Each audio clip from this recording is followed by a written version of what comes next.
Welcome, everybody, to the first episode of Tabletopped, the podcast where we talk about RPGs, we talk about running games, we talk about storytelling in general. Today is our very first episode, and we are going to start episode 1 with a session 0. This is going to be just a group of DMs/GMs talking shop about how to run a successful session 0. And why don't I get everyone to introduce themselves? And why don't we start over here with Shade?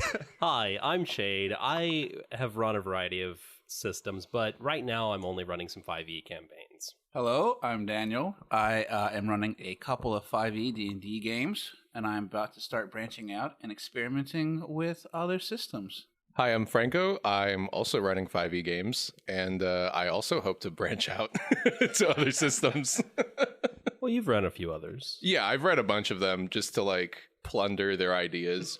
And I guess I've also used in little mini games, in between sessions, I've also tried to throw in Powered by the Apocalypse style systems and stuff like that. Back to you, Nick. And I'm Nick. I am probably the newest DM/GM in this group. I actually started with D&D, but have basically left it ever since. Now I basically use Powered by the Apocalypse system, specifically Monster of the Week and Urban Shadows. But today, since this is sort of across all systems and stuff like that, why don't we talk about how each of us kind of approach starting a campaign from both a storytelling side and also a sort of player comfort and teaching player side, because I know that a lot of people who like to run games or are new to running games, the beginning is the hardest part, just getting everyone on the same page, getting everything started strong. So yeah, who wants to start us off with some basic ideas about how they run a session 0? First, you want to start with a 10-page document on your entire history of your world and stuff, and you just want to get everybody a prize, and you want to start everybody off with some homework. I'm obviously kidding. Yeah, I think well, I've only had I guess I've had one session 0, but for every single one of the campaigns that I've started, it's just been the same campaign that I've started several times, and only one of the group of people has continued with that campaign. But it's basically a fairly short paragraph just to introduce the world, and then that also gives the players some free room to see okay, where does my character fit into that world? Which actually is a pretty good start off. I think all of us run in our own homebrew worlds, which means every time we do a session 0, we've got to be hey, here's this world that lives in my head for the past 5 years. Figure it out where your place is going to be, and let's roll dice. Yeah, of course, it does kind of depends. I think we've all ran a few out of the book as well. We've all certainly played out of the book for official publish and some third-party published as well. But it really does depend on whether this is a homebrew or it is something that's pre-published. If it's pre-published, that probably already has some content on how to do its session 0, but there are some good rules of thumb always. And the first thing, and this is good for all D&D sessions, whether it's session 0, session 325, communicate with each other. Just Answer those emails, everyone. Are you having fun? Are you still engaged? Talk. Are you coming? I mean, yeah, you should probably. Can you make the meeting? Yeah, some consent about that. Yeah. Yeah, I think that's a good point on the technical side of everything, to just make sure everyone's on the same page. For me, storytelling wise, whenever I start a session 0, I try to make all of my players aware of a basic setting, like you said, Franco, and what you said, Daniel. But then I also say this is how magic works in this world, and the general feel of magic, and this is what monsters look like and how they're kind of considered by the populations, whether it's hey, people don't think monsters exist, or hey, monsters are everywhere and people are kind of over them. And I mean, that right there is a great point. If you want to run a world where maybe things are a little different than the vanilla play sets, you need to set that forward for your players, and the players need to have a chance to go, okay, well, what about this? And you can find that kind of negotiation middle ground. Yeah, you want to be clear with what expectations are going to be for how monsters and fantasy works, because it's not always going to be the same, and you don't want people going in to thinking they're going to be superheroes in your medieval realistic setting. Yeah, setting expectations is very, very crucial. And, it's an expectation for you as a DM and for the player, because at the end of the day, it's a game, and the DM needs to be having fun, or GM if you prefer, and the player needs to be having fun.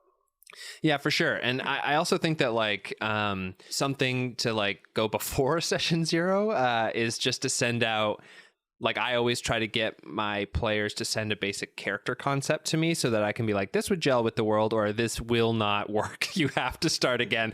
Just because, so, like Daniel, you and I have talked about this, but like when I first started playing D&D, I was like, yeah, my whole family was killed by Valkyries, and I'm like an avatar of vengeance that's coming through, and I've like killed all these people, and I will find them. And you're like, okay, but you're level 1. Yeah, you can't have done all of that. Well, so, and that's an interesting that you say to have the character beforehand, because I would recommend, talking with the players about whether they already have some player concepts, because they may not. And it's useful sometimes to start with the session 0 with a blank slate. And this is where we're going to roll. This is where we're going to talk about everything. And this is a chance for you to then build your character out from that session 0, but not always. Every time I start a session 0, I tell everyone the same thing. Just don't have any like preconceived notions. Come prepared. We're going to make characters all together, and without fail, everyone comes with a 3-page backstory. Like, this is what I've decided is going to be. Wait, yeah, sorry. Oh yeah, that just reminds me of when we started the Barovia campaign, the Curse of Strahd campaign, and me and our other friend Aaron came in with like an idea. I was like a fashion model, and he was like my tailor, and then she fucking died. The first, she got one-shotted by a ghost, and it was like, okay, she has a sister, and she's the exact opposite of her. This is fun. And that's true. You shouldn't have anything built up too much. But on the flip side of that, we should all expect as game masters that players are going to spend any of their free time probably thinking about, gosh, wouldn't it be great to play that paladin monk mix, which is, by the way, a terrible idea, but paladin monk mix that I've been dreaming of. You can retweet Shade directly on his Twitter. Yeah, absolutely. Good luck finding it. Shade, you surely have a paladin monk. I actually don't. I do love multi-classing. I'm speaking from experience. Monks are not great to multi-class too much. But couldn't you like do a divine smite each punch of the? Actually, no. According to Jeremy Crawford, your fists don't technically, unless that's changed, which I don't know. They go back and forth. What if you had like a holy set of brass knuckles? That might allow it, yes. But knuckles become weapons at that point. Yeah. But they just did this in Critical Role last night. The barbarian tried to rage with this as fist. They do not count as weapons. That's right. Yeah. That's really weird. Isn't it just because it says weapon attack? 5e does have some really stupid bullshit. But we're not here. This is our takedown podcast. That's right. We're going to tweet us at Tabletops on Twitter. Fucking tweet Jeremy Crawford and burn his ass to the ground. No, we obviously love it. That's why we all run in it, and we don't alter it too much, I would say. Yeah, but we're not here to talk about that. No, but I was gonna say that actually, like, this is bringing up a good point of like, if you're at a session 0, Shade is incapacitated. If you're at a session 0 and someone's like, hey, I really want to play somebody who's just like meting out holy justice with like a monk fist sort of thing, then you can be like, oh, okay, yeah, we can work that out, or bend the rules or whatever. That's exactly, yeah. Flavor wise, it actually works really well, a monk and a paladin. Yeah. It's basically like the same thing. Holy warriors. Yeah. The fuck, this game is stupid as shit. Why are they different classes? And for no discernible reason, I've been wanting to play a fighter with a shield as a weapon for years. Same, absolutely. I mean, I do that in your game, but with Brooke. Just homebrew it. Well, the actually, Tavern Brawler. So many things I can say. But so the thing I will say is, like you said, Nick, this is a great opportunity at session 0 to go, okay, well, you really want to do that silly monk paladin thing that doesn't technically work? It's really not min-maxed? Okay, whatever. Yeah, that really doesn't work. Well, let's figure it out. Let's go ahead and say that fists are going to count for your divine smites. But if if you want to do the shield, there's actually also rules in a lot of the play sets that, you could sit down and go, okay, well, let's figure out how the shield works as a weapon, as a DM, or you could even just go, oh, that's an improvised weapon, and it's close enough to a bludgeoning weapon. I got it.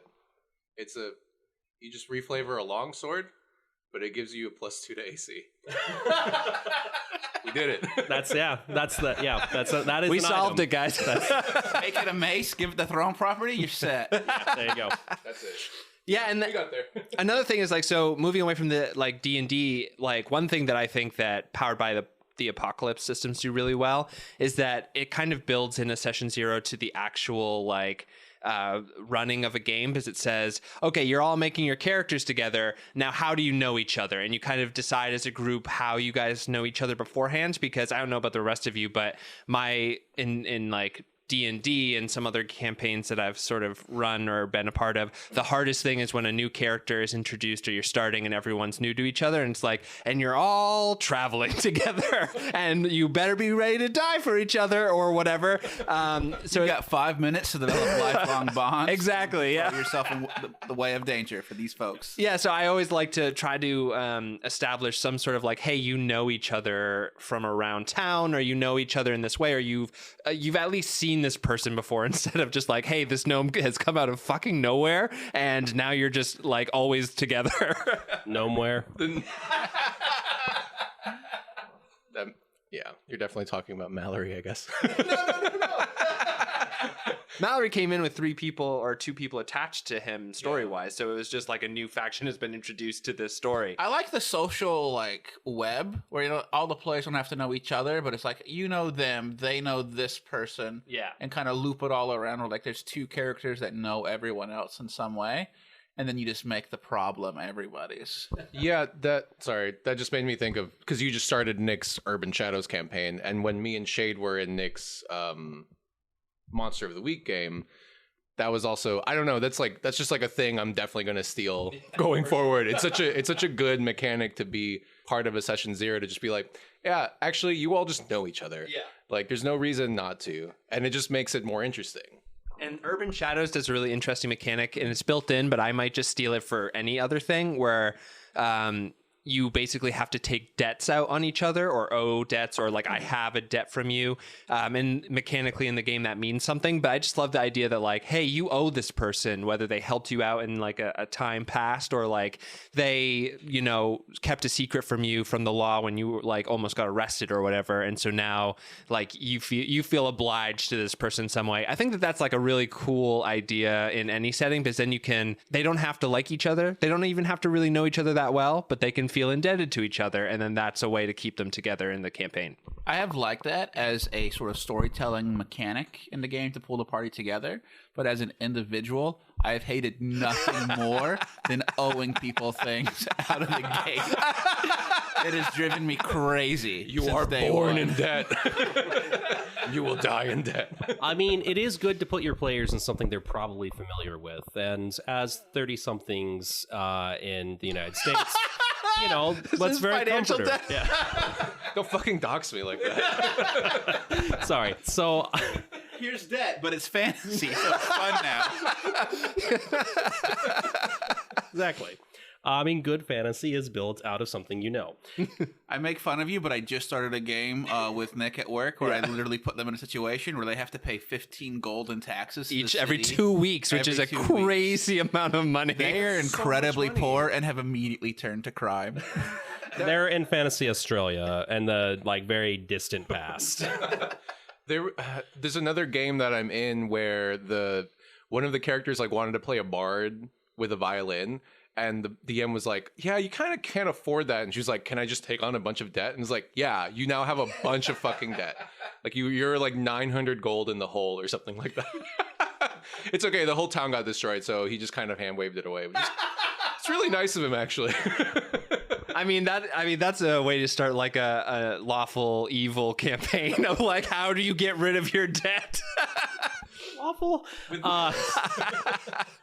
But so in addition to setting up this chance of how do your players know each other, or maybe how do they just meet, Do you all envision a session 0 as something where you're actually playing, or are you discussing things? I view it as more of a discussion because I don't want to write anything until I know the characters who are going to be there, because I want to write stuff for them, and that's impossible to do if you don't know who it is you're writing for yet. Yeah, that's true. It's a negotiation. You have to go in ready to win and ready to walk away. I have to say, like, this is just like an interesting difference between the three of you and me, where I think I've told Shade in the past that I write a long arc that is not unchanging, but sort of is the general direction of a campaign. And then everything inside of it, I adapt session by session, which is a very inefficient way to work. But it also allows me to not have to pre-write a whole lot. It allows me to really work with what the characters are interested in, want to give, and then I'll that's go how that way. we all work anyway. Here's what So I just dodged the prep of like a 10-page document. Awesome. Yeah, because if you don't remember, we started a game where a height was going to take you all on a treasure hunt, and again, you've gone to a life of crime.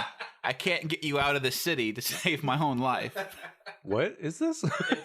It's the Fantasy Australia one. Well, if you charge us 15 gold every 2 weeks, we have to find immediate money, and the way we had to do that was take over a rival gang immediately.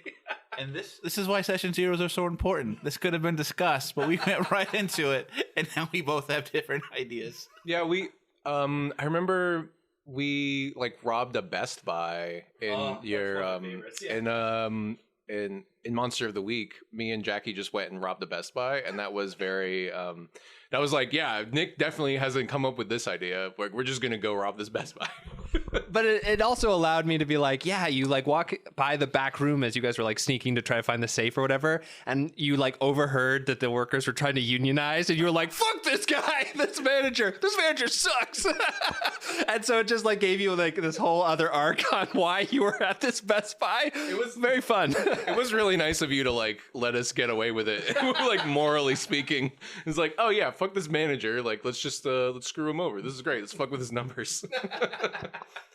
So I was going to say for me, I do like a little bit of a mix. At the very least, if you're not really rolling dice for, skill checks and the like, I do like a little bit of an RP in my session 0, but not always.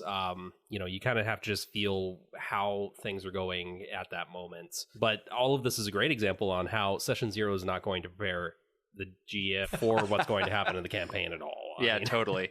One thing that I was considering if I ever ran a D&D campaign again, and like there's a setting called the Humblewood, I think, that I've been interested in running for folks. Is that the one with adorable animals? Yes, it is. It's like a Redwall sort of thing. Yeah.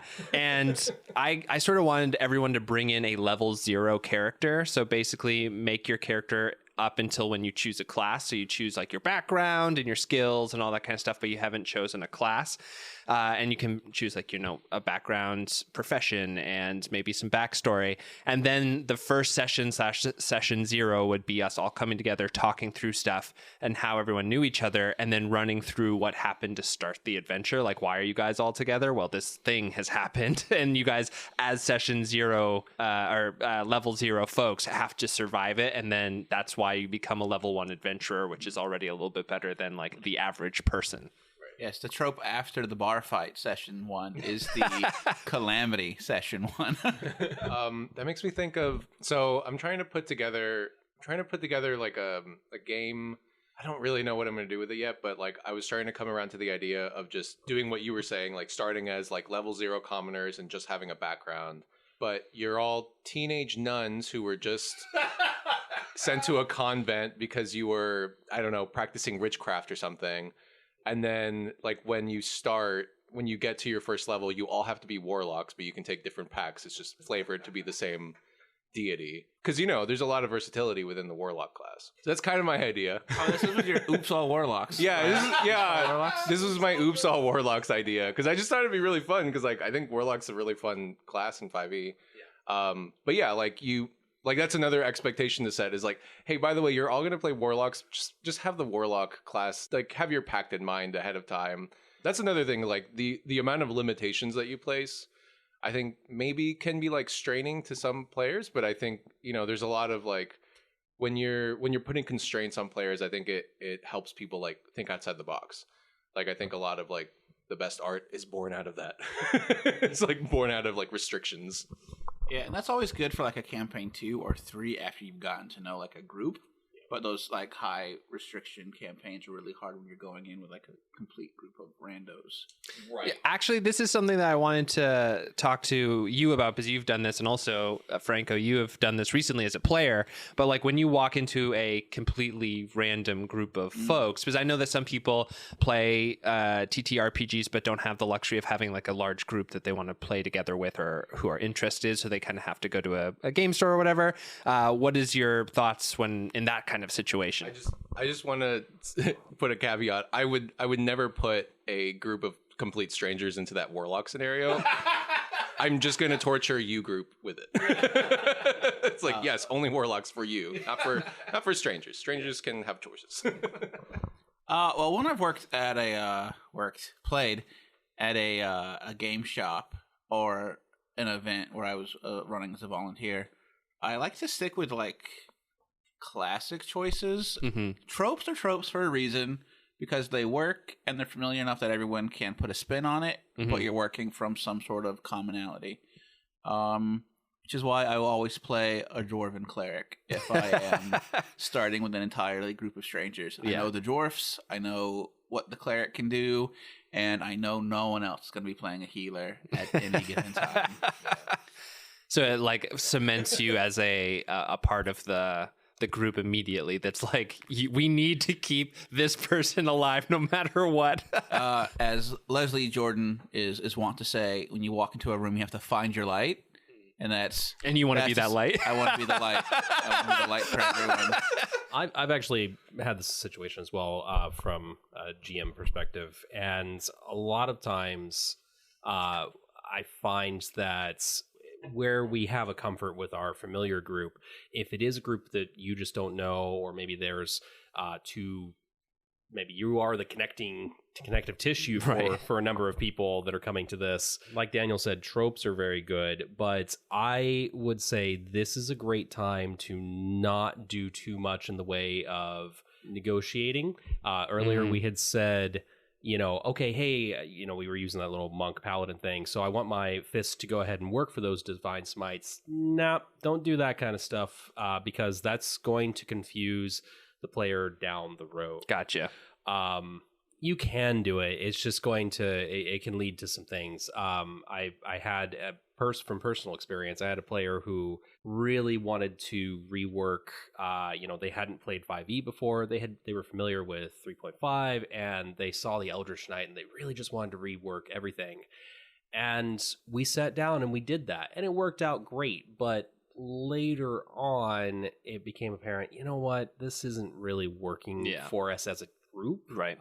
And then, we go ahead and negotiate that again, but there's always those kind of growing pains. Yeah, that's a really good point of like, as a DM, if you are an experienced DM, I would encourage a session 0 to make sure if you're with a bunch of randos that you use this moment to try to facilitate what's best for a group dynamic instead of for individuals. Yeah.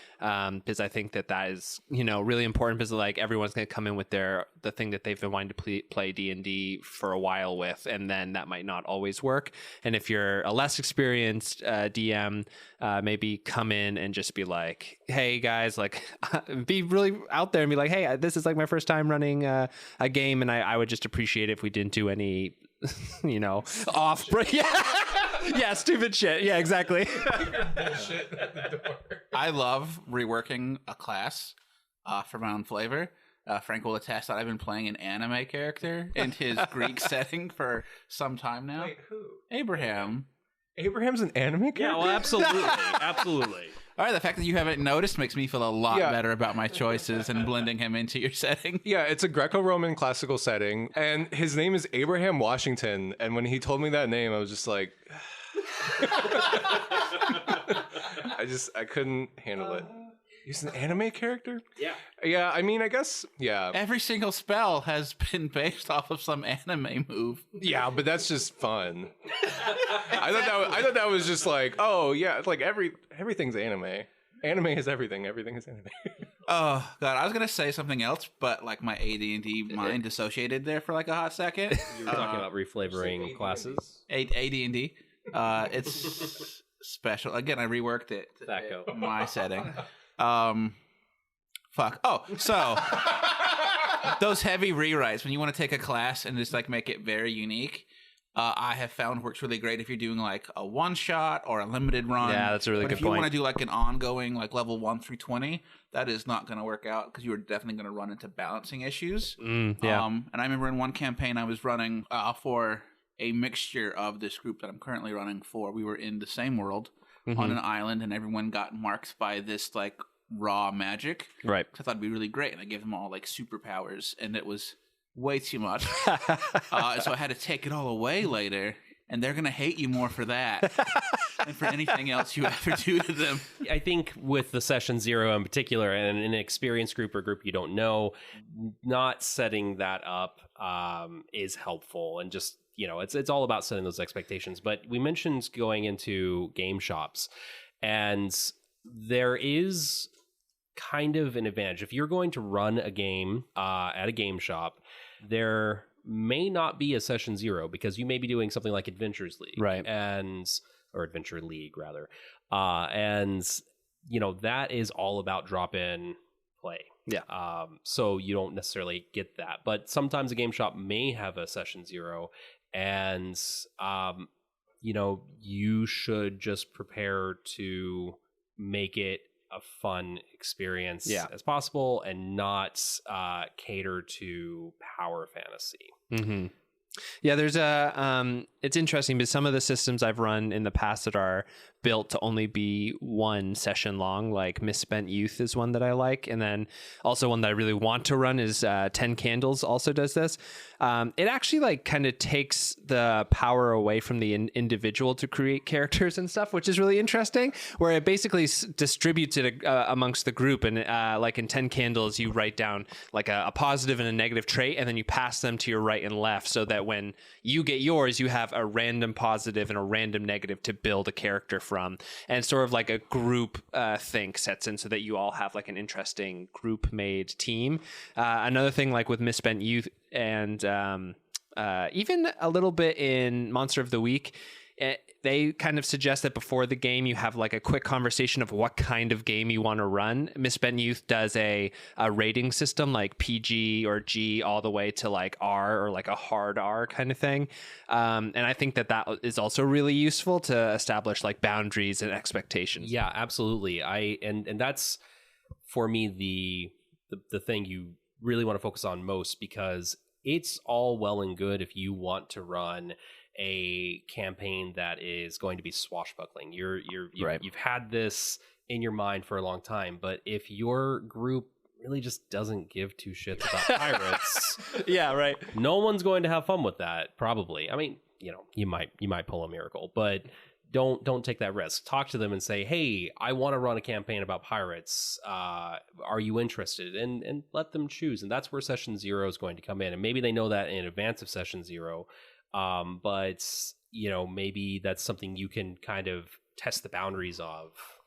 Yeah, I think we did that just recently as this current campaign is wrapping up. I sent out a poll like, hey, here's some ideas that I want to run that I've been writing. Right. What would the group most like to play that I can focus actually creating?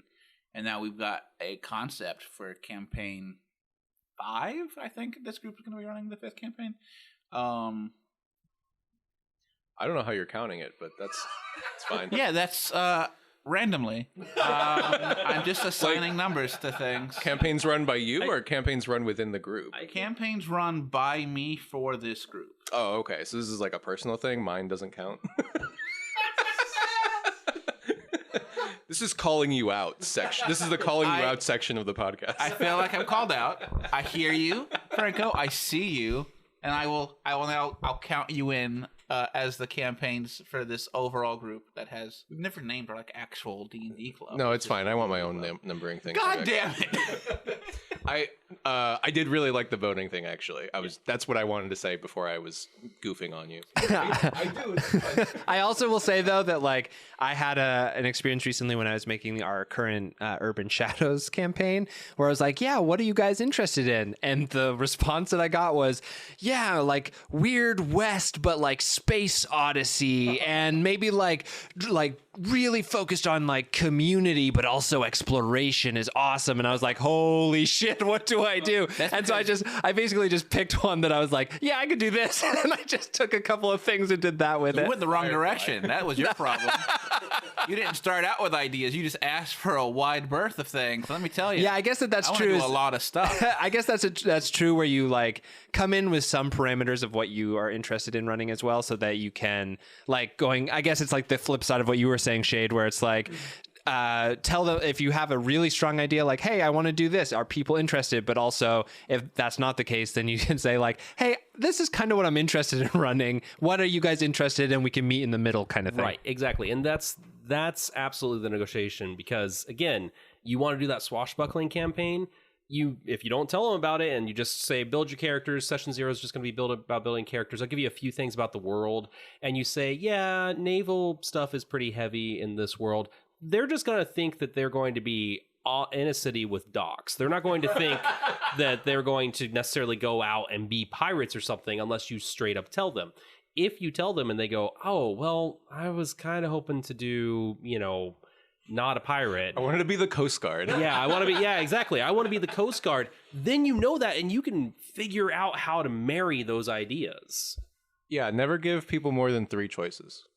Mm-hmm. That's really good. This is something I'm bad at. Yeah, Daniel gave us like 10 choices, but I had a great time choosing from them. So I narrowed it down to 3. Was there that many choices? I feel like it was a few. I think it was 5. Actually, no. Maybe I'm thinking. It's thinking Ico. Of, yeah, I'm thinking of Shade giving us 10 choices for Icosahedrodome, which is a concept antithetical to D&D, but it's very fun. I mean, but it in is a good way. Yeah, yeah. But that is something that I do tend to do, because I also like to give ideas out to groups and say, these are some things I'm interested in running, and I want them to narrow it down. And then our session 0 for this little thing, because we know what it is just going over the rules and identifying which one we're going to be doing.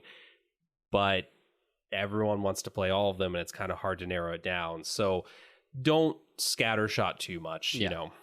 Another thing that is less of a thing with a group that you're really comfortable with, but still I would say important, is to, especially if you're a player going into just like a random environment, I would say like ask the DM, or if you are a GM, like give people time to say what they are super not interested in. If they're like, this is my hard out, like I'm not interested in X, then you like definitely have to make it, even though it's kind of a weird conversation, you have to make space for it. And as a player, you should definitely ask to make it happen, because if you are a player in a random group and you realize that you're like, hey, I'm like super not into this, and then everyone else is like, oh, well, come on, then you're like, I got to get the fuck out of here. Well, and that goes even further, because session 0 is a really good place to remind everyone.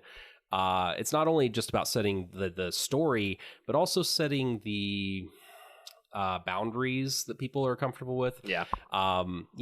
Maybe you want to play a grimdark, but does anyone, maybe you don't really want to get too grim with it, or maybe you are arachnophobic, and so telling everyone, make sure everyone knows that at the table. So that, hey, I'm not going to, as a druid, just turn into a spider every 5 seconds, or as a DM, throw a bunch of spiders at you all the time. It's like, I hope Greg doesn't actually have a worm phobia. I mean, I think he does, but he does a little bit. I also think that he's kind of into it. I think he plays it up for the drama. I think he does play it up. He does a really good job of making it seem like he hates worms, but not so much that he's never like come to me privately and been like, hey Franco, actually could you stop putting worms in the campaign? Right. And like now I'm just like, I love putting worms in the campaign because it gets a great reaction out of Greg.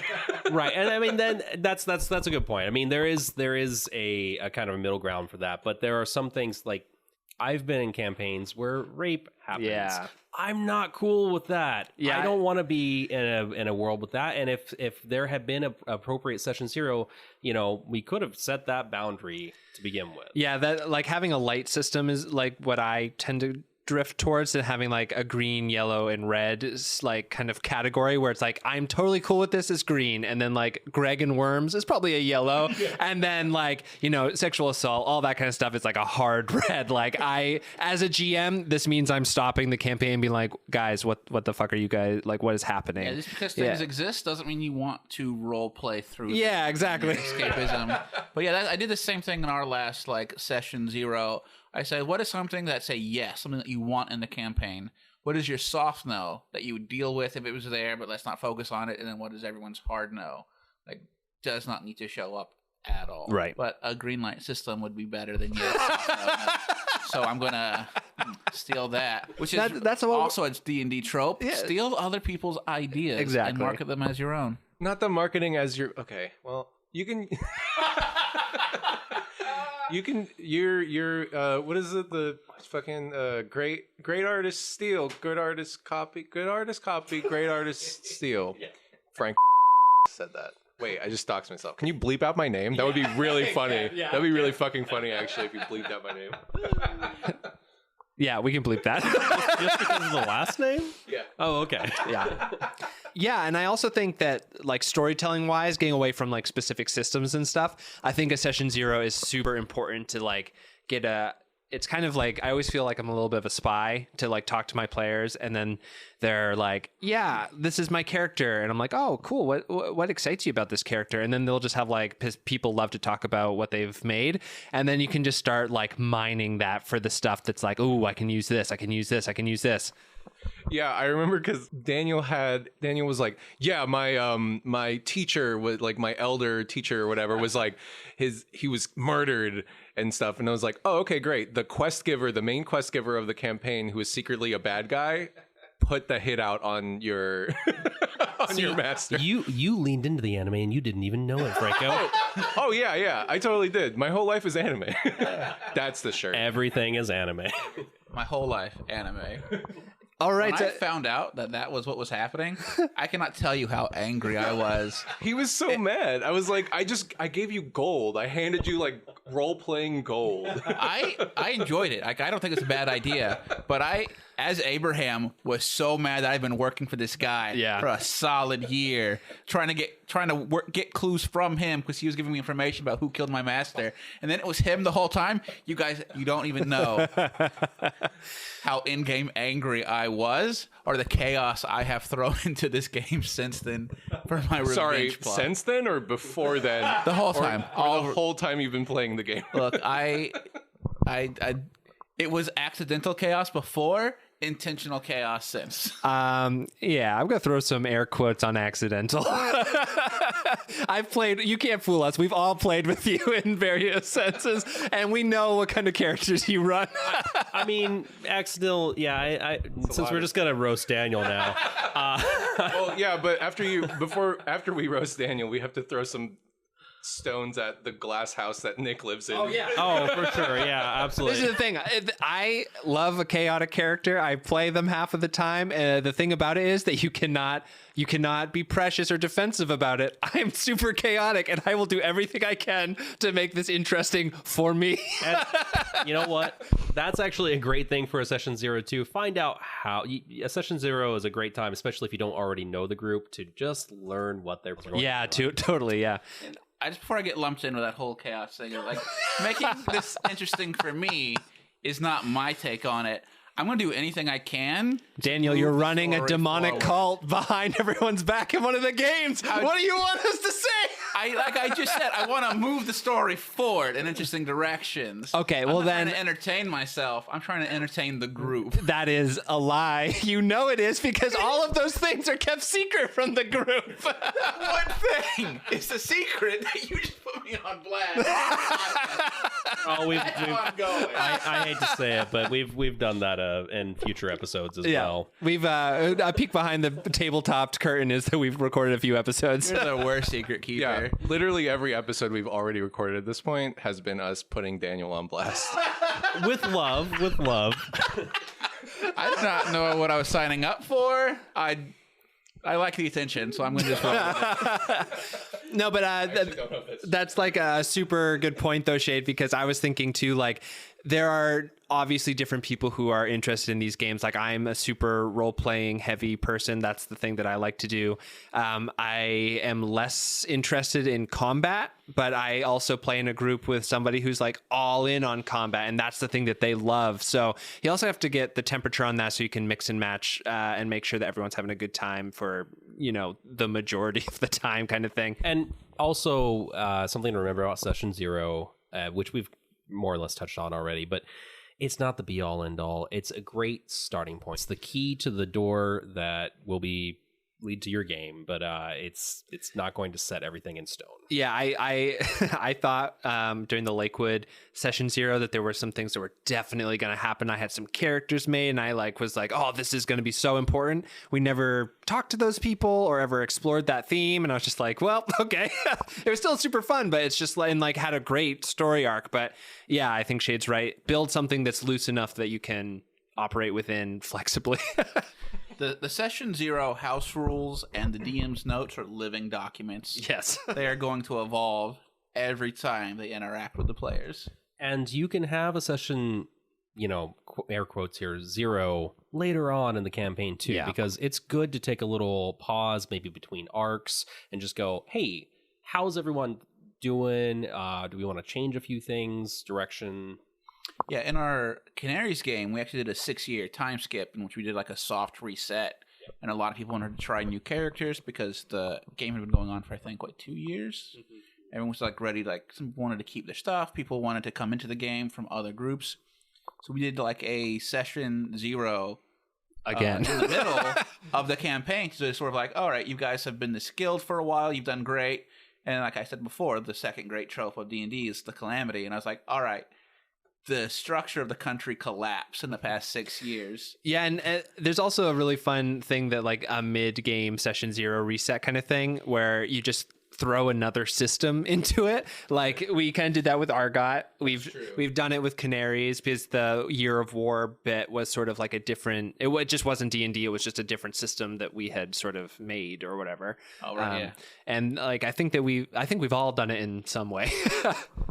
All right, when we did one-on-one session. Yeah, right. I do not encourage that. Having experimented with just trying to play a game with everyone going off on their own for a while, you will get confused. It will be terrible to try to get everyone's schedules to line up where you can talk to them at the same time. I had a great time doing one-on-one session with Nick.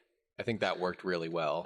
Yeah, I think extended, prolonged one-on-one sessions, I'm definitely with you. Although there are systems out there, and even 5e, you can do just quote 2-player, which is to say DM and player games. But for a Session 0s, it is sometimes rewarding to have a Session 0 and then do a quick little thing with 1 or 2 of the players for one episode or session. Right.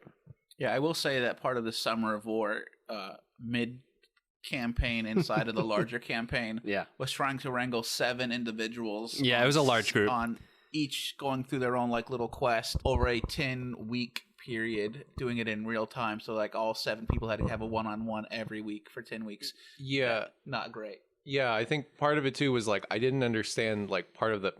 Sorry, you're also looking at me because I'm guilty. The 3 of us are part of the guilty party of how this this didn't turn out. This is very difficult. It did not turn out great, but you have to be able to experiment, and you got to learn. Yeah, absolutely. Well, yeah, I found it difficult because there were interactions with there was overlap with other characters at the same time as well. Well, what had happened was people were being oh, this is hard. I need to get someone else involved in this. I was like, well, that's exactly the antithesis of what I was going for.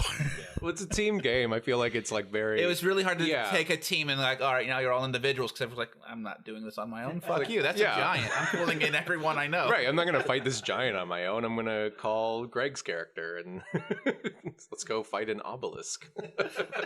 So another thing that I think is important for a session 0 is to,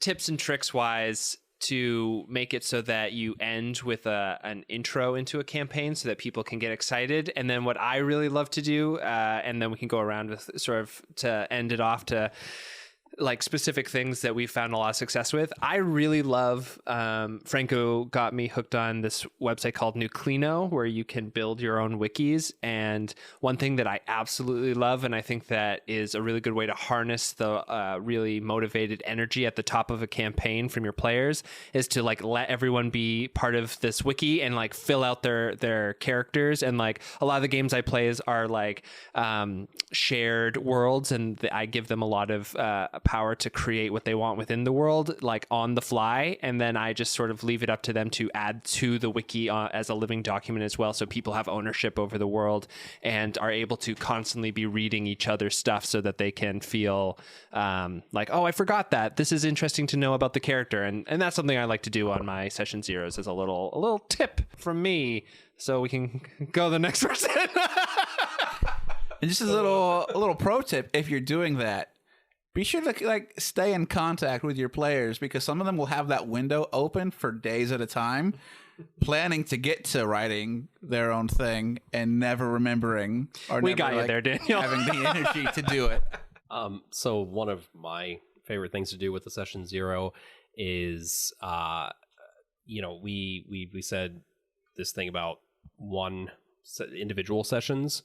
I really enjoy ending it with a quick little round table of the meeting. It doesn't always work. I like to get a little bit of play into every session 0 if I can. Yeah. All right. Well, thanks everyone for coming and listening to Tabletops episode 1, session 0. No, Frank, you can't have the microphone. You said, oh, that's actually that's a good point. Franco, what's Tabletop Socials? Oh, tabletop. Oh, fuck. Oh, no. You fucked me up, man. Shit. You're lining you him up. can follow us at tabletop@gmail.com. Nick from the future here. It is actually tabletopodcast@gmail.com. Follow us on Twitter at tabletopped. We're on Instagram. We're on TikTok. We're not on those. We're on those same handles. We're on Vine still. We brought Vine back. Running. Okay, yeah, you can go to Tabletop on Twitter if you want to talk to us. You can also send questions, DM us. Totally want to start doing sort of like an audience interactive stuff. We can answer your questions on the pod. And I think it's tabletop@gmail.com, but it might be Tabletop Podcast. I'll put it in the This is us post finding out we don't have a social media manager amongst the group. Well, that's very true. I, do the best I can. We did not have a session 0 for this. All right, so now we can just talk about our normal socials. Franco, why don't you start us off? Yeah, don't follow me. Franco, you're impossible. No, come back. I'm not out there yet. All right, well, this has gone way off the rails right at the end. Does anyone have anything to say? Anyone want to plug anything before we end this? I have a D&D Instagram and Twitter at Coronor D&D, or just at Coronor.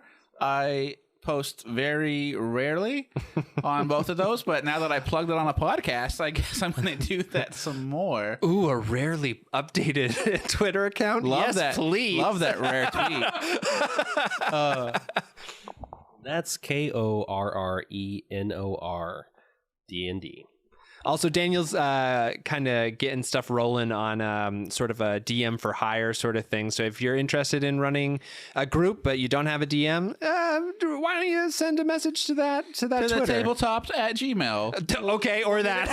There. I don't, again, rarely check. So go to the one 4 eyes are off. All right. Well, everyone, thanks so much for hanging out with us for episode of 1. Oh my God. Episode 0. The whole thing was 0. Yeah, I guess so. This is going to be a great time. We're going to update every 2 weeks. Next week, we'll do something cool. I think it's probably building your own campaign setting. Bye.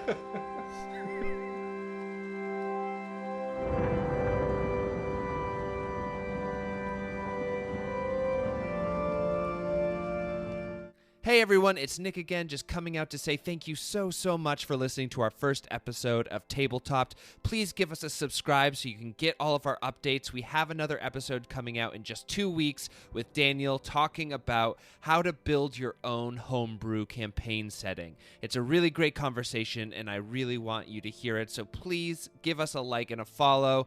You can also send any questions you have to tabletopodcast@gmail.com or DM us on Twitter @Tabletopped. Thank you so much again for just listening to our first episode, and we're going to have so many more conversations coming, so please hit that subscribe button, and we'll see you next time.